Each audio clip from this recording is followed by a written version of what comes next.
with the Outlaws at New Egypt, you had to be patient early on. Yeah, I don't know what it was, man. I got up this morning and really frustrated with myself with as many front row starts as I've got this year and as few wins. And I don't know, I got up this morning and thought, man, third's where I want to start. I just had that feeling this morning. I thought, you know what, if I can start third in this race tonight, I think we're going to win. And just things went our way. We ended up starting third.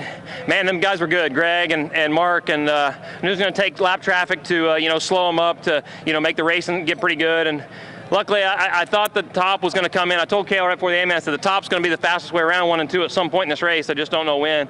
And luckily, they got held up behind some lap cars, and I was able to get up there and try it. And it was definitely faster on entry to the center, but I don't know about on exit. But luckily, we were able to clear them and get back down in front of them. But just hats off to this whole Great Clips team, man. This is a lot more to do with car than it is driver, and I just enjoy coming to this place. But we've had a really good race car the last 4 years here too. So my hat's off to Cale, Josh, Steve. They just keep working hard, and we haven't been struggling by any means, but we needed a win. This really makes me feel good. I know it makes him feel good. Going back home, heading to Charlotte this week.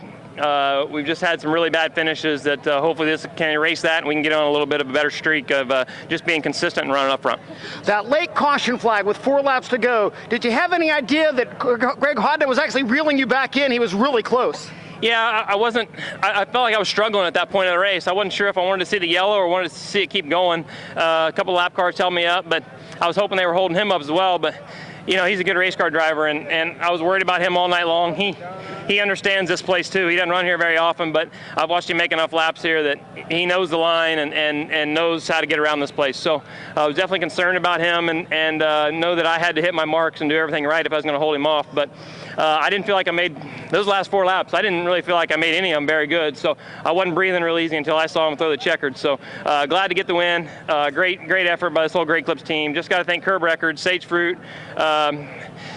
Kurt, like I said, it's just a lot of things that go into the Team ASE, Factory Cane Shocks. They work really hard, and our car's been really fast. We'll bring Greg Hodnett over here, our second place finisher.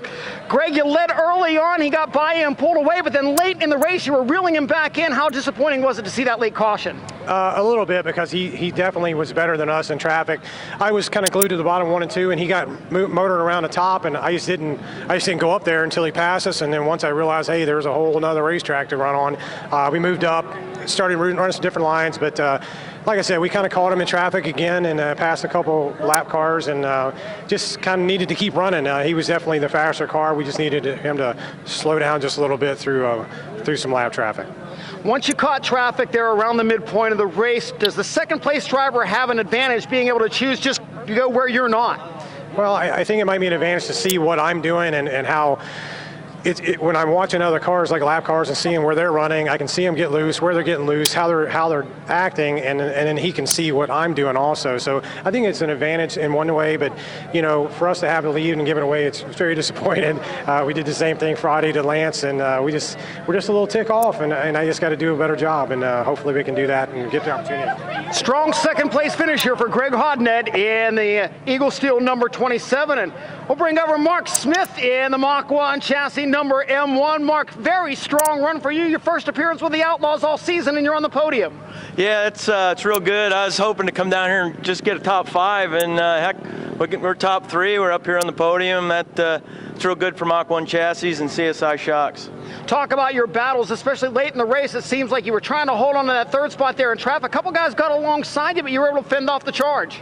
Yeah, we were. I kept trying different lanes just to try and make some time on Greg there, and then I heard somebody ended up being Darren, and he was just a lot better than us two, and he drove around us, and then I think I was about the same speed as Greg, but we just couldn't do like through traffic and stuff like Darren could. Mark Smith, a third place run here tonight, an extremely strong effort for the driver of the M1. We'll head back upstairs here in just a moment with our full field rundown from New Egypt Speedway.